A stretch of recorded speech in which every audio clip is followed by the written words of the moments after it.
Mr. Moderator, Reverend Clee.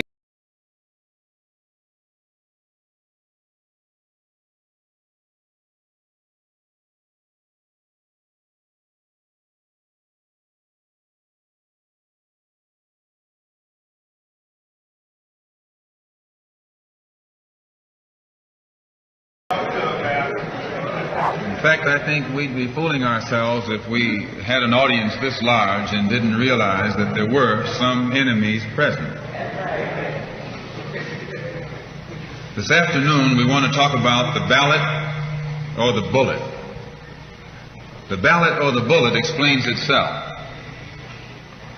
But before we get into it, since this is the year of the ballot or the bullet, I would like to clarify some things that refer to me personally concerning my own personal position. I'm still a Muslim. That is, my religion is still Islam.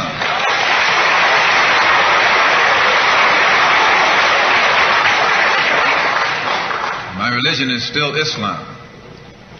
I still credit Mr. Muhammad for what I know and what I am. He's the one who opened my eyes. And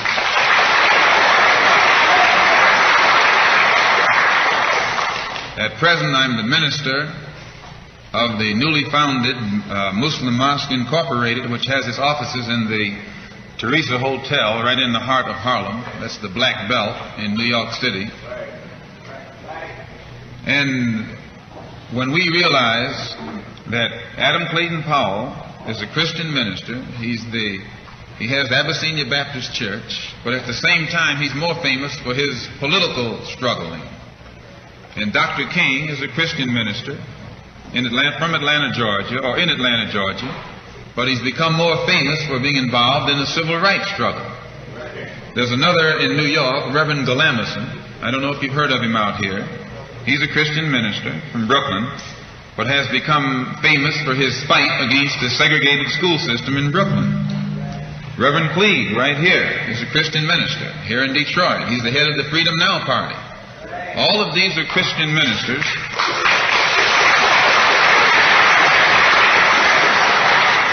All of these are Christian ministers, but they don't come to us as Christian ministers. They come to us as fighters in some other category.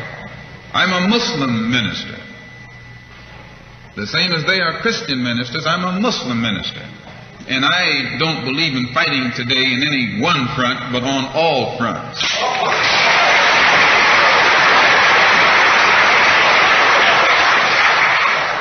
In fact, I'm a black nationalist freedom fighter.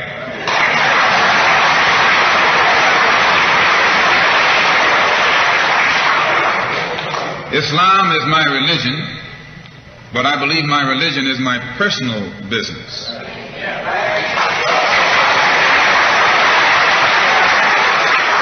It governs my personal life, my personal morals, and my religious philosophy is personal between me and the God in whom I believe, just as the religious philosophy of these others is between them and the God in whom they believe. And this is best this way. Were we to come out here discussing religion, we'd have too many differences from the outstart, and we could never get together. So today, though Islam is my religious philosophy, my political, economic, and social philosophy is black nationalism. You and I...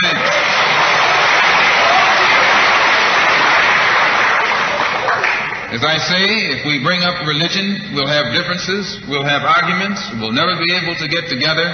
But if we keep our religion at home, keep our religion in the closet, keep our religion between ourselves and our God, but when we come out here, we have a fight that's common to all of us against the enemy who is common to all of us.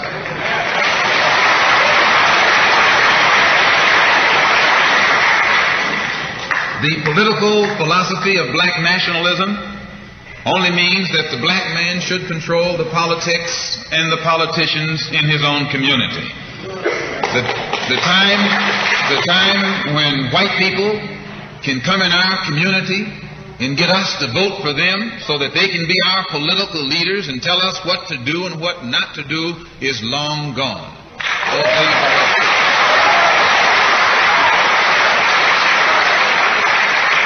By the same token, the time when that same white man, knowing that your eyes are too far open, can send another Negro into the community, get you and me to support him so he can use him to lead us astray, those days are long gone.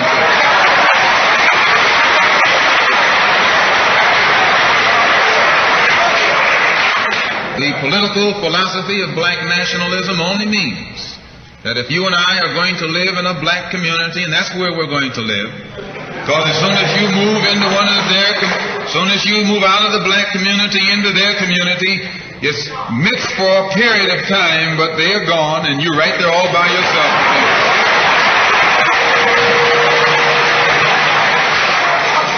We must understand the politics of our community, and we must know what politics is supposed to produce. We must know what part politics play in our lives. And until we become politically mature, we will always be misled, led astray, or deceived or maneuvered into supporting someone politically who doesn't have the good of our community at heart. So the political philosophy of black nationalism only means that we will have to carry on a political program of re-education, to open our people's eyes, make us become more politically conscious, politically mature. And then we will, whenever we get ready to cast our ballot, that ballot will be cast for a man of the community who has the good of the community at heart. And the economic philosophy of black nationalism only means that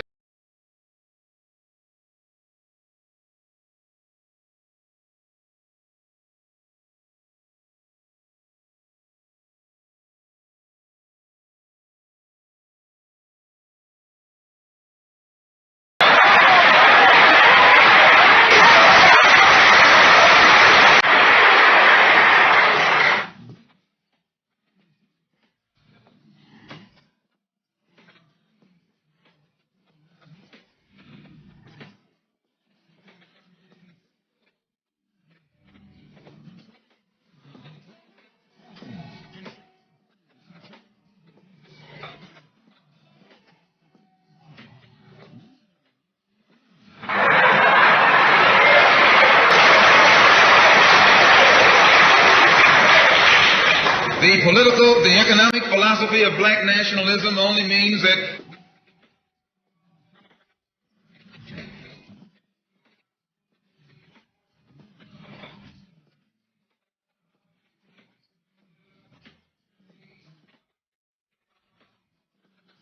the community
but the political and economic philosophy of black nationalism. The economic philosophy of black nationalism shows our people the importance of setting up these little stores and developing them and expanding them into larger operations.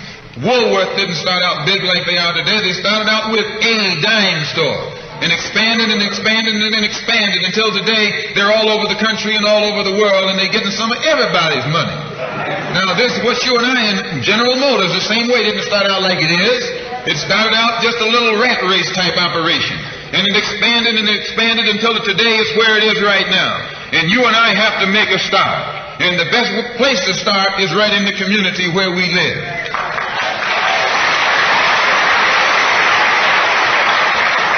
So our people not only have to be re-educated to the importance of supporting black business, but the black man himself has to be made aware of the importance of going into business.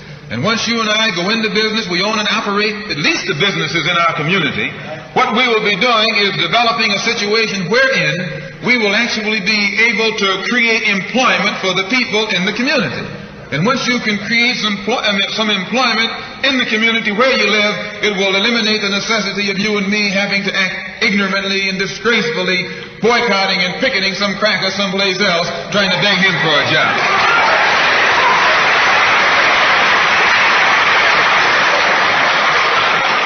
Anytime you have to rely upon your enemy for a job, you're in bad shape. And he is your enemy. Anytime, you wouldn't be in this country if some enemy hadn't kidnapped you and brought you here.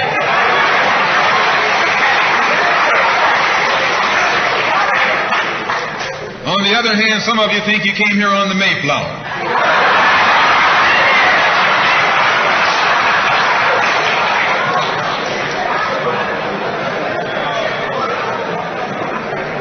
So as you can see, brothers and sisters, today, this afternoon, it's not our intention to discuss religion.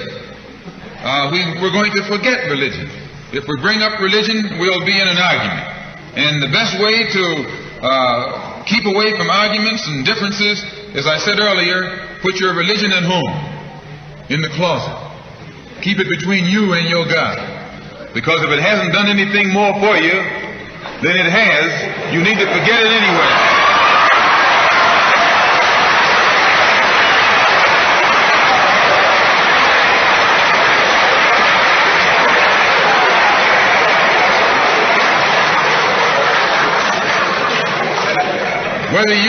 Whether you are a Christian or a Muslim or a nationalist, we all have the same problem. They don't hang you because you're a Baptist, they hang you because you're black.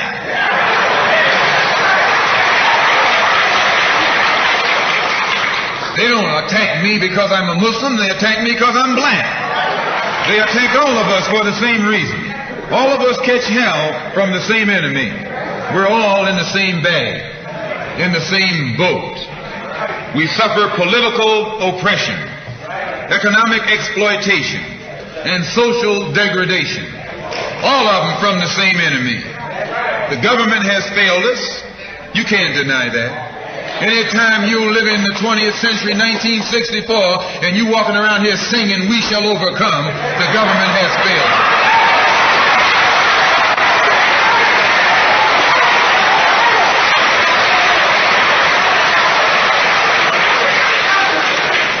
This is part of what's wrong with you. You do too much singing.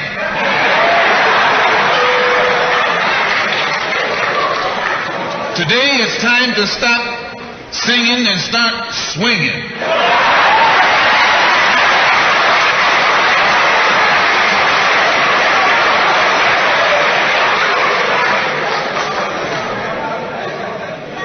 You can't sing up on freedom, but you can swing up on some freedom.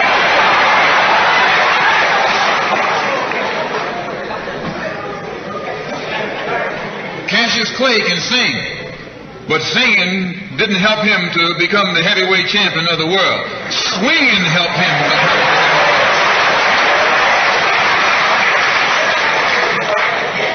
So this government has failed us. The government itself has failed us. And the white liberals who have been posing as our friends have failed us. And once we see that all these other sources to which we've turned have failed, we stop turning to them and turn to ourselves. We need a self-help program, a do-it-yourself philosophy, a do-it-right-now philosophy, it's already too late philosophy. This is what you and I need to get with. And the only way we're going to solve our problem is with a self-help program. Before we can get a self-help program started, we have to have a self-help philosophy. Black nationalism is a self-help philosophy. What's so good about it, you can stay right in the church where you are and still take black nationalism as your philosophy. You can stay in any kind of civic organization that you belong to and still take black nationalism as your philosophy. You can be an atheist and still take black nationalism as your philosophy. This is a philosophy that eliminates the necessity for division and argument. Because if you're black, you should be thinking black. And if you're black and you're not thinking black at this late date, well, I'm sorry for you.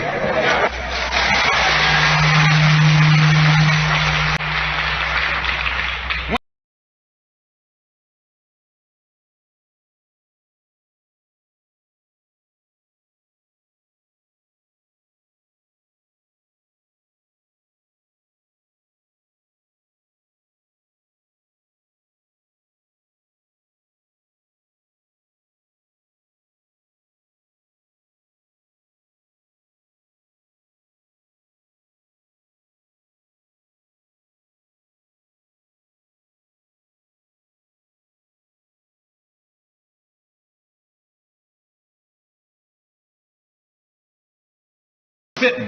An old woman can sit. An old man can sit. A chump can sit. A coward can sit. Anything can sit. Well, you and I have been sitting long enough, and it's time today for us to start doing some standing and some fighting to back that up.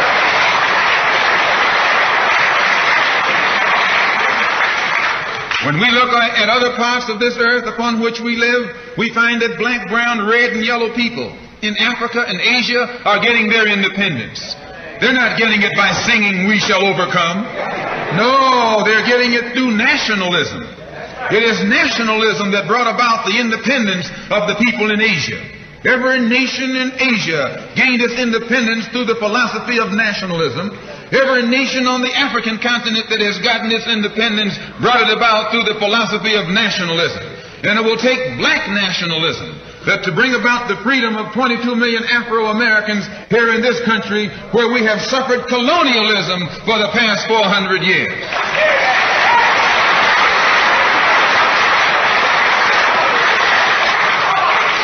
America is just as much a colonial power as England ever was.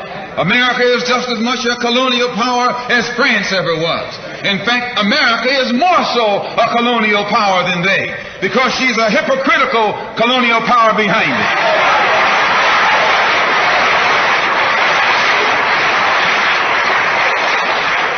What do you call second-class citizenship? Why, that's colonization. Second-class citizenship is nothing but 20th century slavery. How are you going to tell me you're a second-class citizen? They don't have second-class citizenship in any other government on this earth. They just have slaves and people who are free. Well, this country is a hypocrite. They try and make you think they set you free by calling you a second-class citizen. No, you're nothing but a 20th century slave.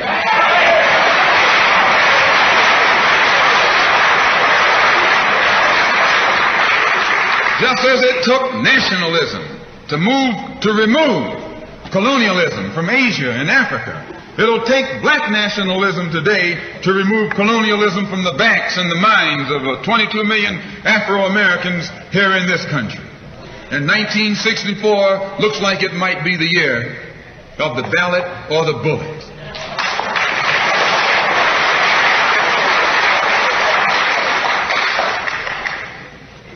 Why does it look like it might be the year of the ballot or the bullet? Because Negroes have listened to the trickery and the lies and the false promises of the white man now for too long. And they're fed up. They've become disenchanted. They've become disillusioned. They've become dissatisfied. And all of this has built up frustrations in the black community that makes the black community throughout America today more explosive than all of the atomic bombs the Russians can ever invent. Whenever you got a racial powder keg sitting in your lap, you're in more trouble than if you had an atomic powder keg sitting in your lap. When a racial powder keg goes off, it doesn't care who it knocks out the way. Understand this, it's dangerous. And in 1964, this seems to be the year. Because what can the white man use now to fool us? After he put down that march on Washington, and you see all through that now, he tricked you, had you marching down to Washington. Yes, had you marching back and forth between the feet of a dead man named Lincoln and another dead man named George Washington, singing "We Shall Overcome."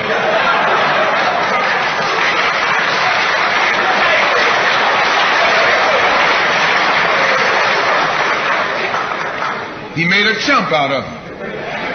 He made a fool out of him. He made you think you were going somewhere, and you end up going nowhere but between Lincoln and Washington. So today our people are disillusioned. They've become disenchanted. They've become dissatisfied. And in their frustrations they want action.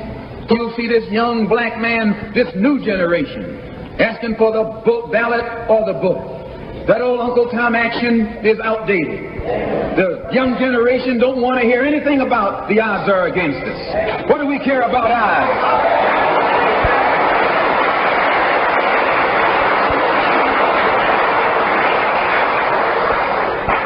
When this country here was first being founded, there were 13 colonies. The whites were colonized. They were fed up with this taxation without representation. So some of them stood up and said, liberty or death. Though I went to a white school over here in Mason, Michigan. The white man made the mistake of letting me read his history books. He made the mistake of teaching me that Patrick Henry was a patriot and George Washington wasn't nothing nonviolent about old Pat or George Washington. Liberty or death was what brought about the freedom of whites in this country from the English.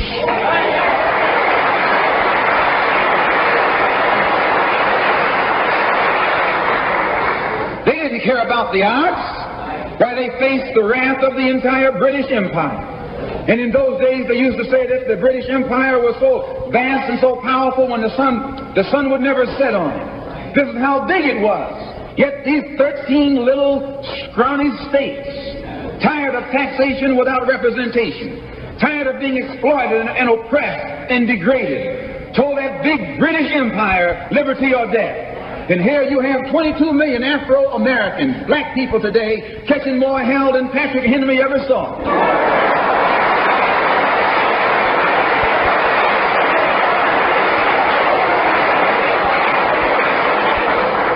And I'm here to tell you, in case you don't know it, that you got a new generation of black people in this country who don't care anything whatsoever about odds. They don't want to hear you old Uncle Tom handkerchief heads talking about the odds.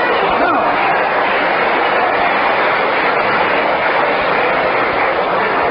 This is a new generation. If they're going to draft these young black men and send them over to Korea or South Vietnam to face 800 million Chinese.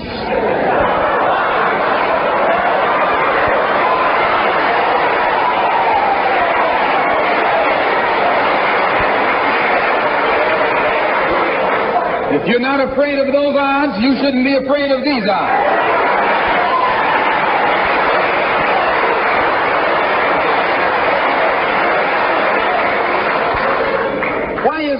Why does this loom to be such an explosive political year? Because this is the year of politics. This is the year when all of the white politicians are going to come into the Negro community. You never see them until election time. You can't blame them until election time. They're going to come in with false promises. And as they make these false promises, they're going to feed our frustrations. And this will only serve to make matters worse. I'm no politician. I'm not even a student of politics. I'm not a Republican nor a Democrat. nor an American, and got sense enough to know it.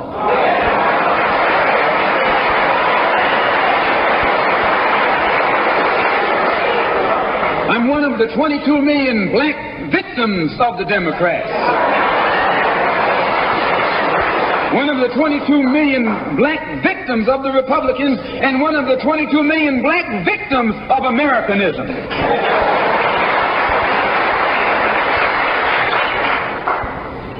And when I speak, I don't speak as a Democrat or a Republican. I speak as a victim of America's so-called democracy. You and I have never seen democracy. All we've seen is hypocrisy.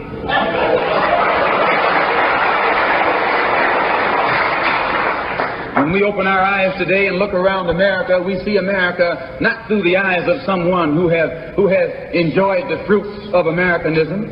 We see America through the eyes of someone who has been the victim of Americanism. We don't see any American dream. We've experienced only the American nightmare. We haven't benefited from America's democracy. We've only suffered from America's hypocrisy. And the generation that's coming up now can see it and are not afraid to say it. If you go to jail, so what? If you're black, you were born in jail.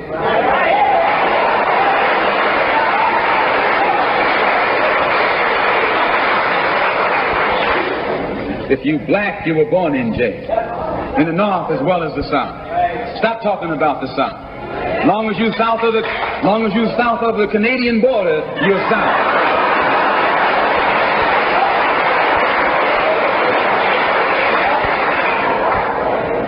Don't call Governor Wallace a Dixie governor. Romney is a Dixie governor.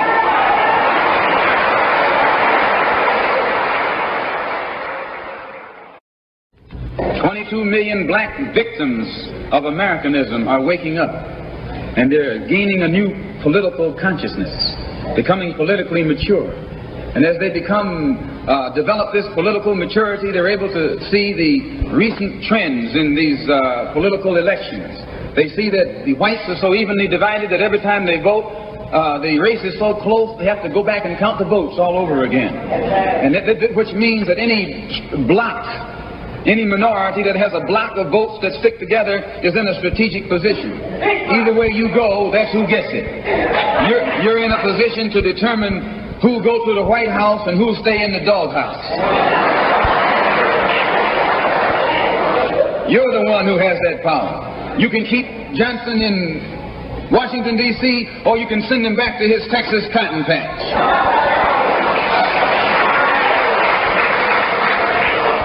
You're the one who sent Kennedy to Washington. You're the one who put the present Democratic administration in Washington, D.C. The whites were evenly divided. It was the fact that you threw 80% of your votes behind the Democrats that put the Democrats in the White House.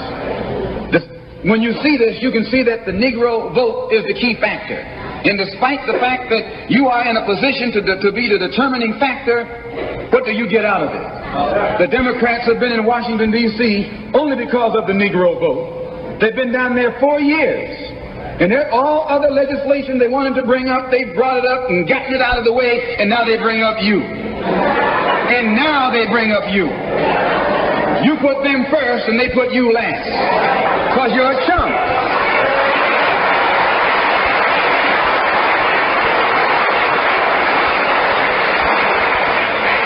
A political chump.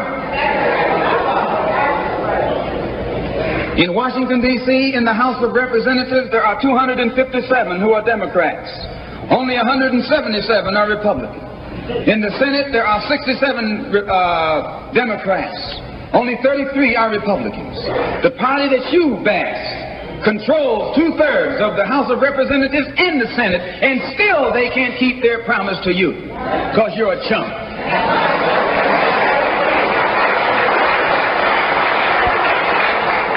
Anytime you throw your weight behind a political party that controls 2/3 of the government, and that party can't keep the promise that it made to you during election time, and you're dumb enough to walk around continuing to identify yourself with that party, you're not only a chump, but you're a traitor to your race.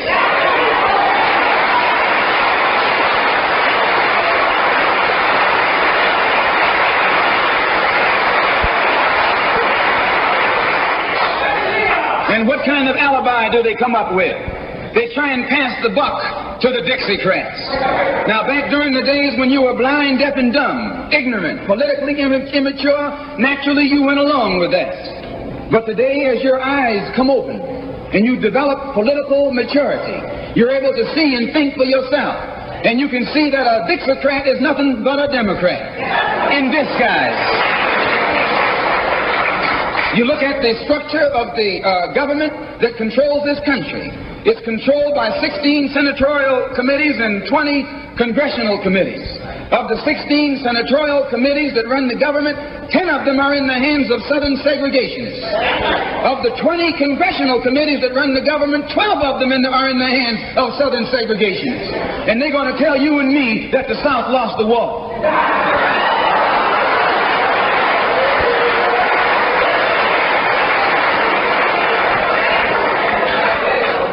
Today are in the hands of a government of segregationists, racists, white supremacists, who belong to the Democratic Party but disguise themselves as Dixiecrats. A Dixiecrat is nothing but a Democrat. Whoever runs the Democrats is also the father of the Dixiecrats, and the father of all of them is sitting in the White House.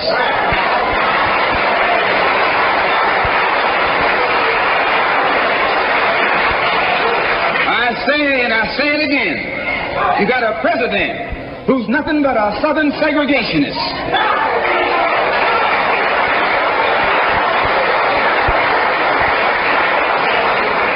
From the state of Texas. They'll lynch you in Texas as quick as they'll lynch you in Mississippi. Only in Texas they lynch you with a Texas accent. In Mississippi they lynch you with a Mississippi accent. And the first thing the cracker does when he comes in power, he takes all the Negro leaders and invites them for coffee to show that he's all right. And those Uncle Toms can't pass up the coffee.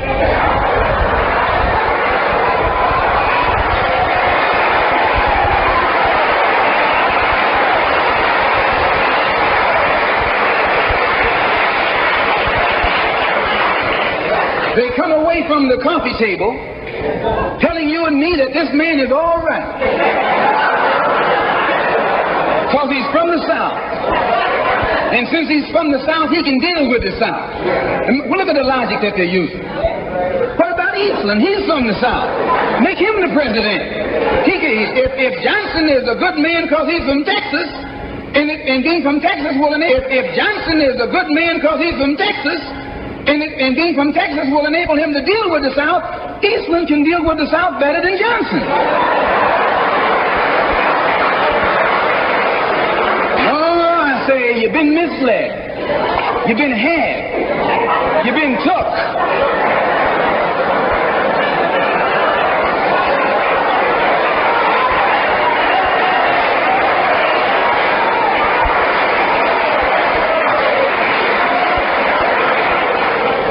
In Washington a couple of weeks ago while the senators were filibustering, and I noticed in the back of the Senate a huge map, and on this map it showed the distribution of Negroes in America. And surprisingly, the same senators that were involved in the filibuster were from the states where there were the most Negroes. Why were they filibustering the civil rights legislation? Because the civil rights legislation is supposed to guarantee voting rights to Negroes in those states.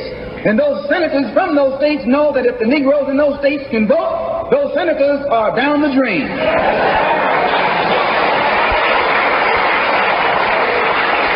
The representatives of those states go down the drain. And in the Constitution of this country, it has a stipulation wherein whenever the voting rights of people in a certain district are violated, then the representative who's from that particular district, according to the Constitution, is supposed to be expelled from the Congress. Now, if this particular aspect of the Constitution was enforced, why, you wouldn't have a cracker in Washington, D.C.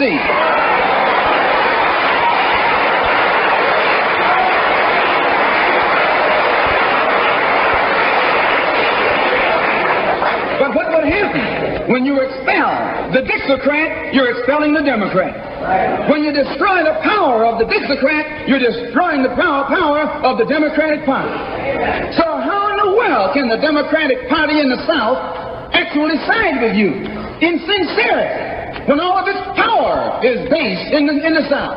These Northern Democrats are in cahoots with the Southern Democrats.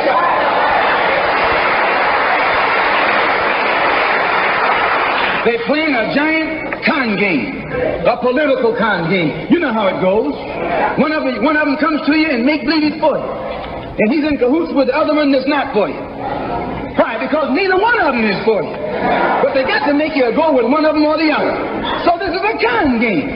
And this is what they've been doing with you and me all these years. First thing Johnson got off the plane when he became president, he asked, "Where's Dickie?" You know who Dickie is? Dickie is old Southern cracker Richard Russell. Look here. Yes. Lyndon D. Johnson's best friend is the one who is ahead, who's heading the forces that are filibustering civil rights legislation. You tell me, how in the hell is he going to be Johnson's best friend?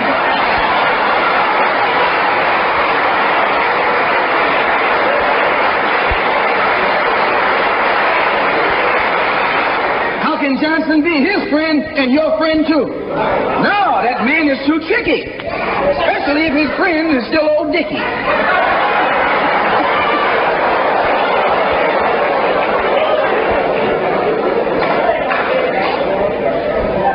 Whenever the Negroes keep the Democrats in power, they're keeping the Dixiecrats in power. This is true. A vote for a Democrat is nothing but a vote for a Dixiecrat. I know you don't like me saying that, but I'm not the kind of person who come here to say what you like. I'm going to tell you the truth whether you like it or not.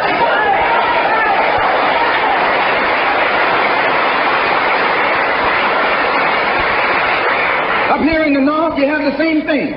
The Democratic Party don't do it. They don't do it that way. They got a thing that they call gerrymandering. They maneuver you out of power. Even though you can vote, they fix it so you're voting for nobody. They got you going and coming. In the South, they're outright political wolves. In the North, they're political foxes. A fox and a wolf are both canine. Both belong to the dog family.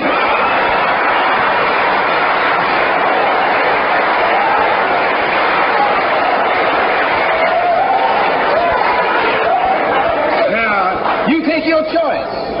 You're going to choose a northern dog or a southern dog. Because either dog you choose, I guarantee you, you'll still be in the doghouse. This is why I say it's the ballot or the bullet. It's liberty or it's death. It's freedom for everybody or freedom for nobody.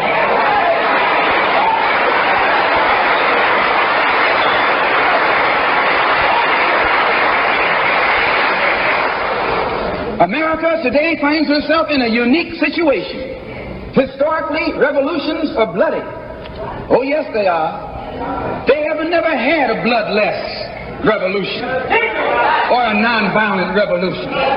That don't happen even in Hollywood.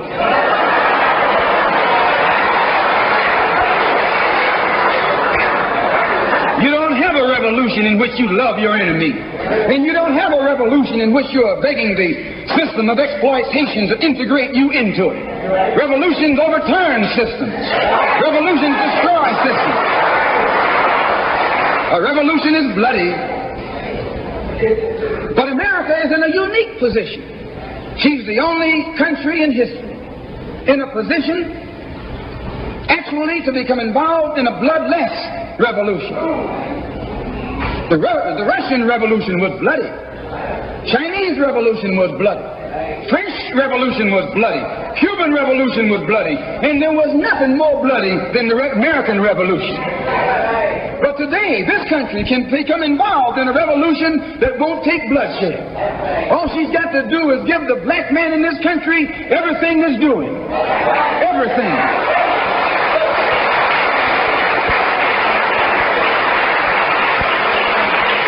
I hope that the white man can see this. Because if you don't see it, you're finished. If you don't see it, you're going to become involved in some action in which you don't have a chance. We don't care anything about your atomic bomb. It's useless. Because other countries have atomic bombs. When 2 or 3 different countries have atomic bombs, nobody can use it. So it means that the white man today is without a weapon. If you want some action, you got to come on down to earth. And there's more black people on earth than there are white people on earth.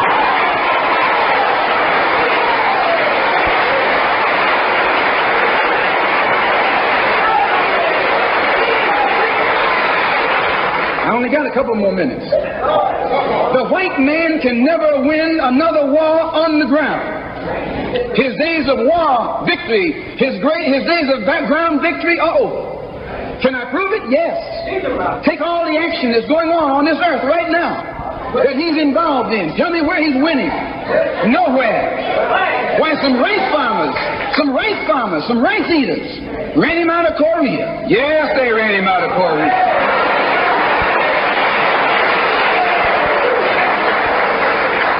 Rice eaters with nothing but gym shoes and a rifle and a bowl of rice. Took him and his tanks and his napalm and all that other action he's supposed to have and ran him across the Yalu. Why? Because the day that he can win on the ground is past. Up in French Indochina, those little peasants, rice growers, took on the might of the French army and ran all the Frenchmen. You remember Dien Bien Phu? No.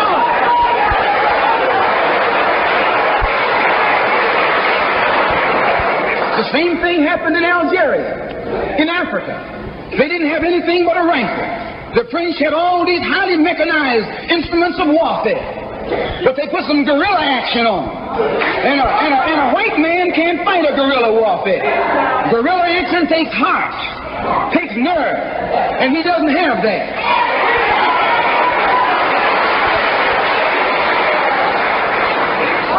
He's brave when he's got tanks. He's brave when he's got planes. He's brave when he's got bombs. He's brave when he got a whole lot of company along with him. But you take that little man from Africa and Asia, turn him loose in the woods with a blade.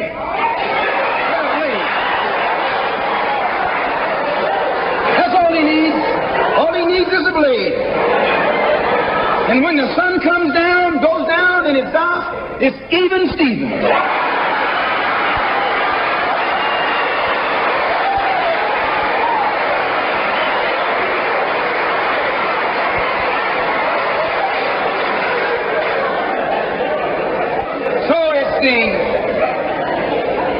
It's the ballot or the bullet.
So those of us whose political and economic and social philosophy is black nationalism have become involved in the civil rights struggle.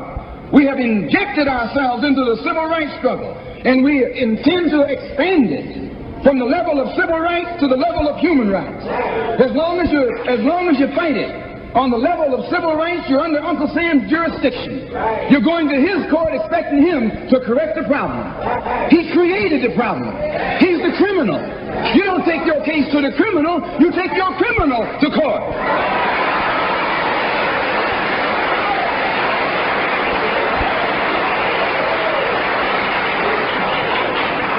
when the government of South Africa began to trample upon the human rights of the people of South Africa, they were taken to the UN. When the government of Portugal began to trample upon the rights of our brothers and sisters in Angola, it was taken before the UN. Why, even the white man took the Hungarian question to the UN, and just this week, Chief Justice Goldberg was crying over 3 million Jews in Russia about their human rights, charging Russia with violating the UN Charter because of its mistreatment of the human rights of Jews in Russia.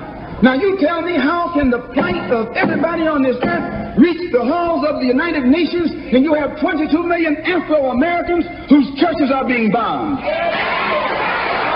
whose little girls are being murdered, whose leaders are being shot down in broad daylight? Now you tell me why the leaders of this struggle have never taken it before the United Nations.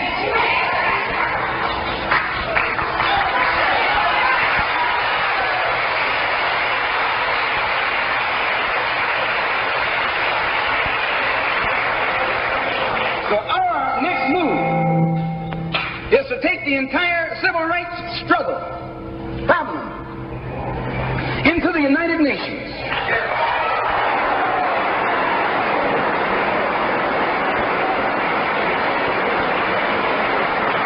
And let the world see that Uncle Sam is guilty of violating the human rights of 22 million Afro and still has the audacity or the nerve to stand up and represent himself as the leader of the free world.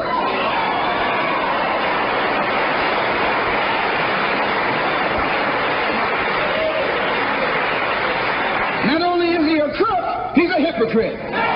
Here he is standing up in front of other people, Uncle Sam, with the blood of your and my mothers and fathers on his hands, with the blood dripping down his jaws like a bloody-jawed wolf,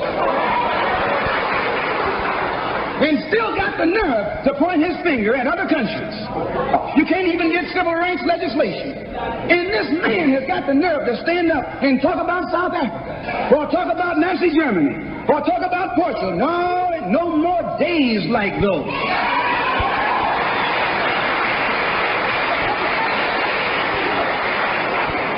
So I say in my conclusion, the only way we're going to solve it, we got to unite in unity and harmony. And black nationalism is the key. How are we going to overcome the tendency to be at each other's throats that always exists in our neighborhood? And the reason this tendency exists, the strategy of the white man has always been divide and conquer. He keeps us divided in order to conquer us.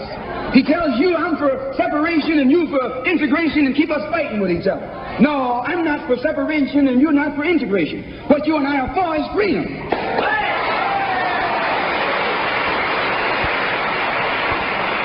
Only you think that integration will get you freedom. I think separation will get me freedom. We both got the same objective. We just got different ways of getting at it. So I studied this man, Billy Graham, who preaches white nationalism. That's what he preaches.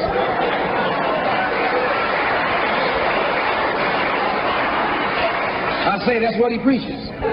The whole church structure in this country is white nationalism. You go inside a white church, that's what they're preaching, white nationalism. They got Jesus white, Mary white, God white, everybody white. That's white nationalism.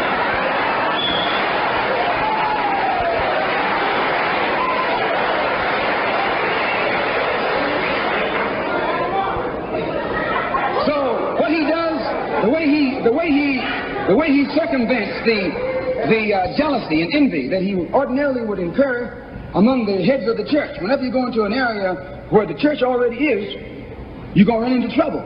Because they got that thing, what you call it, syndicated. They got a syndicate just like the racketeers have. I'm going to say what's on my mind because the preachers already proved to you that they got a syndicate.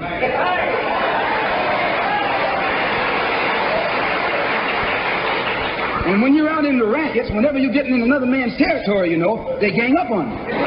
And that's the same way with you. You run into the same thing. So how Billy Graham gets around that, instead of going into somebody else's territory like he's going to start a new church, he doesn't try and start a church. He just goes in preaching Christ. And he says, everybody who believes in him, you go wherever you find him. So this helps all the churches, and so since it helps all the churches, they don't fight him. Well, we're going to do the same thing, only our gospel is black nationalism. His gospel is white nationalism. Our gospel is black nationalism. And the gospel of black nationalism, as I told you, means you should control the politics of your community, the economy of your community, and all of the society in which you live should be under your control. And once you feel that this philosophy will solve your problem, go join any church where that's preached. Don't join a church where white nationalism is preached. Now, you can go to a Negro church and be exposed to white nationalism. But when you walk in a Negro church and a white Mary and some white angels, that Negro church is preaching white nationalism.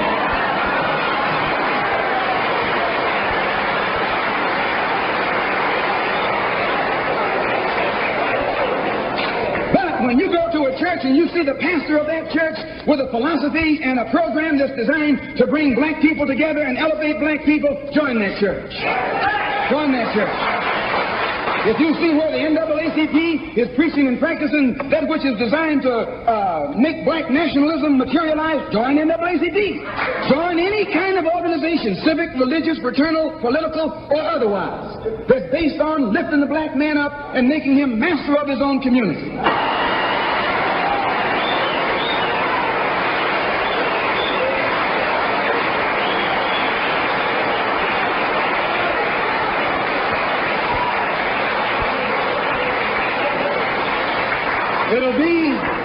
It'll be the ballot, or it'll be the vote.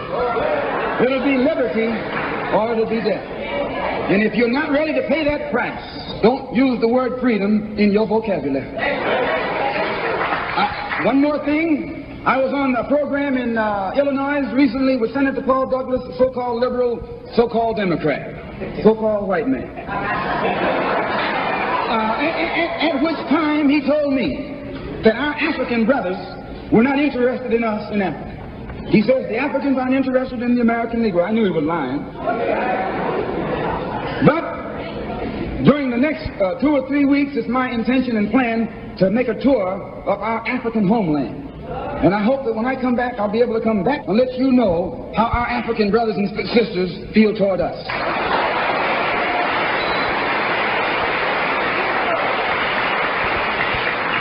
And I know before I go there that they love us. We're one. We're the same. The same man who has colonized them all these years colonized you and me too. All these years. And all we have to do now is wake up and work in unity and harmony, and the battle will be over. I want to thank the Freedom Now Party and the Goal. I want to thank Milton and Richard Henry for inviting me here this afternoon, and also Reverend Clegg. And I want them to know that anything that I can ever do at any time to work with anybody in any kind of program that is sincerely designed to eliminate the political, the economic, and the social evils that confront all of our people in Detroit and elsewhere, all they got to do is give me a telephone call and I'll be on the next jet right on into the city.